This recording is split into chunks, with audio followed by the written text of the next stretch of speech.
नमस्कार, द भारत से देख रहे हैं आप। मैं हूं जय रावत। कैमरे के पीछे कैमरा थामे हुए हैं नवीन रावत। इस वक्त हम हैं देहरादून के एक खास जगह में। आपको बता दूं कि पूरा उत्तराखंड यूं तो आस्था का केंद्र माना जाता है। कदम कदम पर उत्तराखंड में, देवभूमि उत्तराखंड में देवी देवताओं का वास है। माना जाता है कि इस प्रदेश का यानी उत्तराखंड के आस्था का प्रतिनिधित्व करते हैं यहाँ के चार धाम हमारे बद्रीनाथ, केदारनाथ, गंगोत्री और यमुनोत्री। इसी प्रकार देहरादून के भी चार ऐसे केंद्र हैं जो यहाँ की आस्था का प्रतिनिधित्व करते हैं। चार सिद्ध के नाम से ये प्रसिद्ध हैं, जिनमें से सबसे प्रसिद्ध सिद्ध है लक्ष्मण सिद्ध, और उसी सिद्ध के प्रमुख द्वार पर इस वक्त हम खड़े हैं। आस्था के इस प्रसिद्ध केंद्र में यानी लक्ष्मण सिद्ध महाराज में भक्तों की भारी भीड़ लगती है। इस वक्त हम खड़े हैं हरिद्वार देहरादून मार्ग पर या ऋषिकेश देहरादून मार्ग पर डोईवाला से तकरीबन 8 से 9 किलोमीटर की दूरी पर बाबा लक्ष्मण सिद्ध का ये मंदिर स्थित है।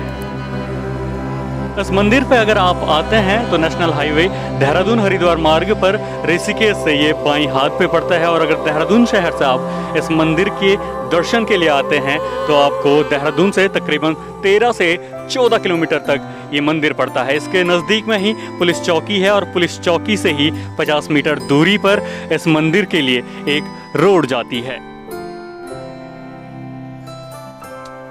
इस मंदिर के दर्शन भी हम आपको कराएंगे और इस मंदिर से जुड़ी आस्था और इस मंदिर की कहानी या फिर इससे जुड़ा लोकमत भी हम आपको बताएंगे। बाकायदा इस मंदिर के पुजारियों से या इस मंदिर के संचालक कर्ताओं से भी हम बात करने का प्रयास करेंगे। हम आपको ले जा रहे हैं इस मंदिर के रास्ते से आपको मंदिर के दर्शन कराने।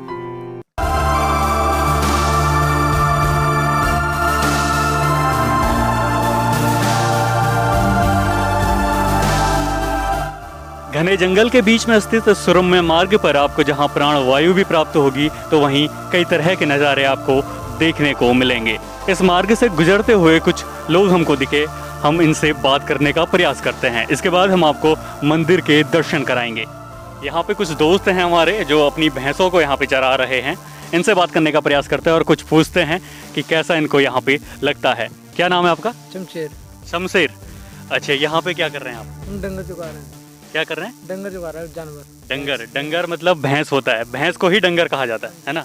आपका क्या नाम है? हमारा नाम शमशाद अली जी। क्या चीज? शमशाद अली। मास्क आपने नहीं पहना है? जी, हम जंगल में मास्क पहनते नहीं है, क्यों? इसलिए हम जंगल में अकेले रहते हैं। बिल्कुल, ये जंगल में अकेले हैं इसलिए इन्होंने मास्क नहीं पहना है। लेकिन आप लोगों को अगर आप भीड़ भाड़ वाली जगह में जाते हैं तो आपको मास्क पहनना है और अनिवार्य रूप से पहनना है। कितनी भैंसें हैं आपकी? हमारी है 101 भैंसें। 101 भैंसें। और कितने लोग उनको देखते हैं? उनको 20-25 लोग। अच्छा, और इनकी 100 भैंसें हैं और 20-25 लोग उनको देखते हैं। कितना दूध निकल जाता होगा? दूध निकल जाता है 3-4 कुंटल। 3-4 कुंटल प्रतिदिन।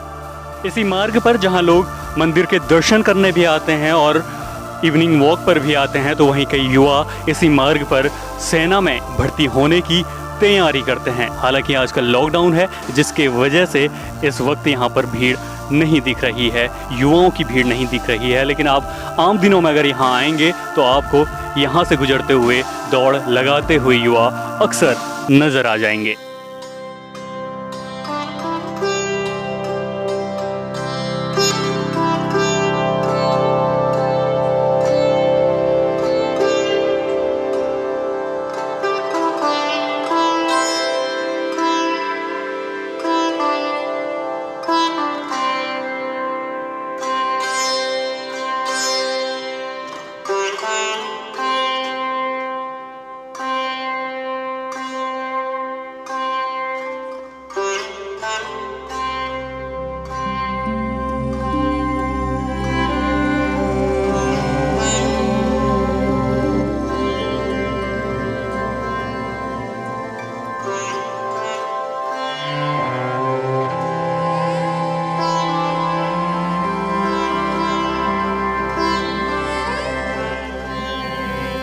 लक्ष्मण सिद्ध में इस वक्त हम पहुंच चुके हैं। यहाँ से जुड़ा लोकमत ये है कि जब सूर्यवंशी राजा दशरथ के पुत्र श्री राम और लक्ष्मण ने रावण का वध किया था, तो रावण के वध के बाद ब्रह्म हत्या के दोष से मुक्ति पाने के लिए भगवान लक्ष्मण ने इसी जगह पर तपस्या की थी, जिसके बाद से इसका नाम लक्ष्मण सिद्ध पड़ा।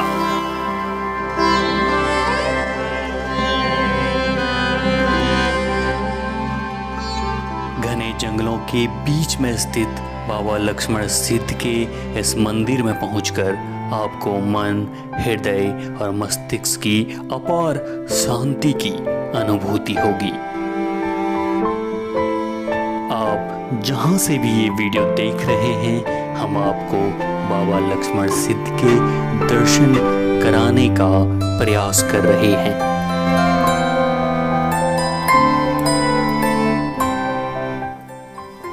इस वक्त हमारे साथ हैं मंदिर के महंत जी। इनसे पूछने का प्रयास करते हैं कि मंदिर में चूँकि हम जानते हैं लॉकडाउन चल रहा था, तो लॉकडाउन के दौरान किस तरह की अलग सा नज़ारा यहाँ पे देखने को मिला।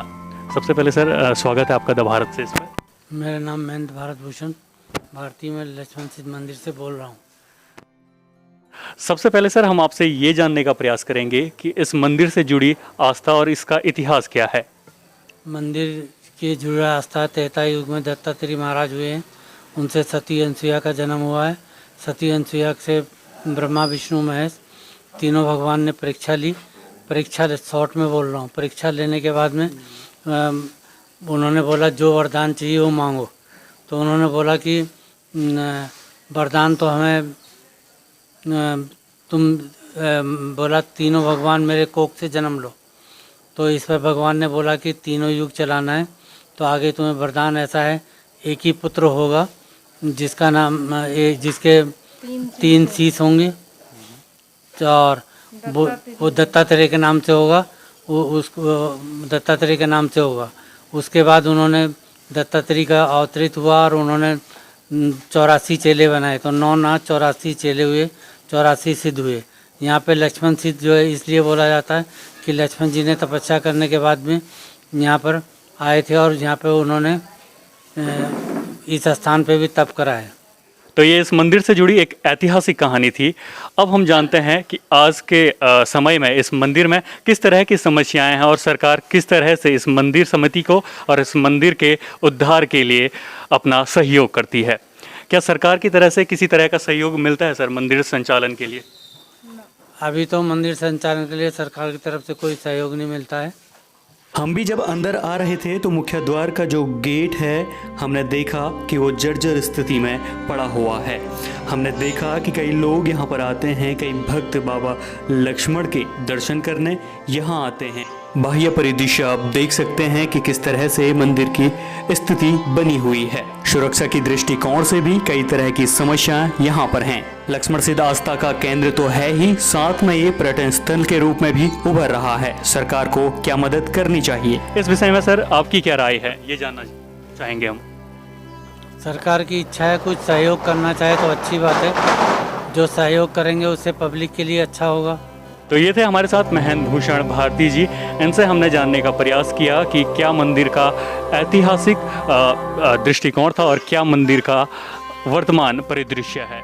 यहाँ पे कुछ दुकानें भी हैं। कोरोना महामारी की वजह से लॉकडाउन से परिवर्तन तो आया है, लेकिन इनके जीवन में कितना परिवर्तन आया है ये जानने का इनसे प्रयास करेंगे।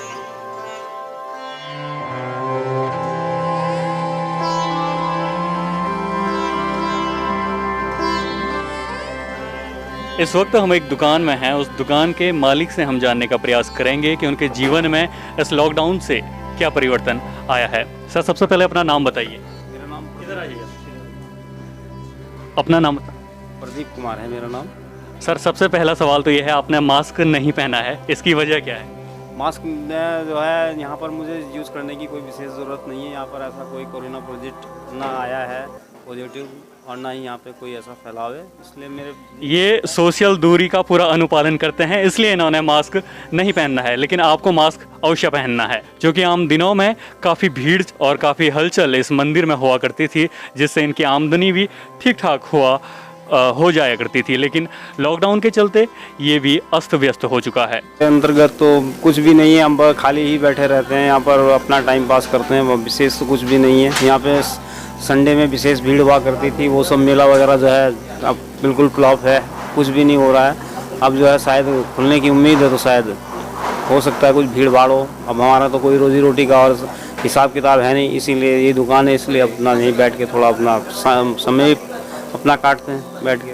बिल्कुल, यहाँ आने वाले भक्तों पर ही ये लोग आश्रित थे, और लेकिन लॉकडाउन के कारण सारे मंदिर बंद हैं और भक्त यहाँ नहीं आ रहे हैं, उस वजह से इनका भी व्यवसाय ठप पड़ा हुआ है।